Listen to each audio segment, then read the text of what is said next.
ሰማዩ በሚሳኤል ነበልባል ተጋርዶ ምድሪቱ ደግሞ በሰላም እጦት ስትናወጥ የዓለምም ይሁን የመካከለኛው ምስራቅ ህዝቦች ህይወት ከህልውና ትግል ጋር ተሳስሯል።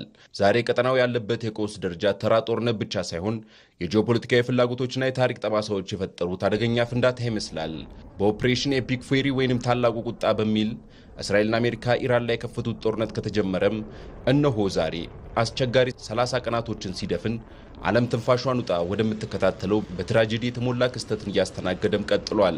የቀውሱ ደረጃ ወዳልተገመተ አቅጣጫ እየተሸጋገረ ባለበት በአሁኑ ሰዓት ቀጠናው የጦርነት ቀጠና ብቻ ሳይሆን የሰው ልጆች የሰላም ተስፋ የሚፈተንበት መድረክም ሆኗል።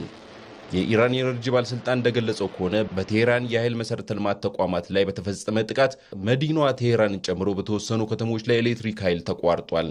የጥቃቱ ከፍተኛ ፍንዳታ የቴህራንን ምድር አርዷል። በዚህም ቴህራን በጨለማም ትውጣለች።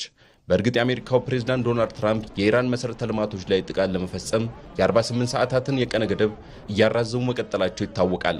ነገር ግን ኢራን በእስራኤል ኢንዱስትሪ መንደሮች ላይ የሰነዘረችው ጥቃትና ውድመት ተከትሎ የበቀል ጥቃት ቴልአቪቭ ሳትፈጸም እንዳልቀረችም ተገምቷል።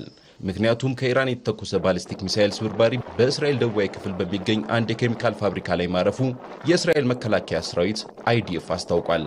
በዚህም በሰው ላይ ጉዳት ባይደርስም ከፍተኛ ቃጠሎ በማስከተሉ አደገኛ የኬሚካል ፍሳሽ ሊኖር ይችላል የሚል ስጋትም ቀስቅሷል።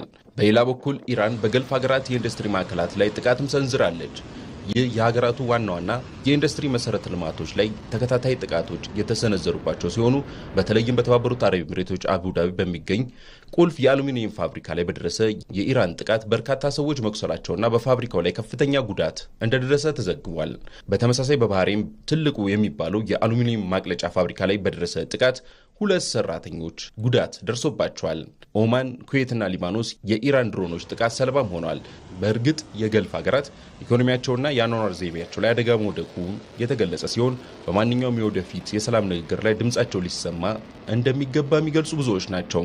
ይህ በእንዲህ እንዳለ የአሜሪካዊ ጦር ኃይል ፔንታጎን በኢራን ውስጥ ለሳምንታት የሚቆይ የአሜሪካ የምድር ላይ ኦፕሬሽን እየተዘጋጀ ስለመሆኑ ተገልጧል።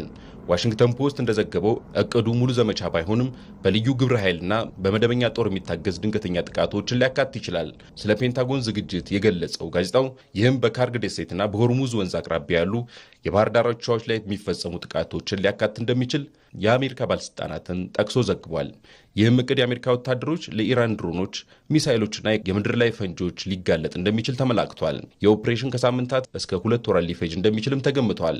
ኢራን በደሴቶቻችን ወይም በማንኛውም ምድራችን ላይ ጥቃት ከተፈጸመ በቀይ ባህር መውጫ ላይ አዲስ የጦር ግንባር ልትከፍት እንደምትችል ወታደራዊ ምንጮች ጠቁመዋል።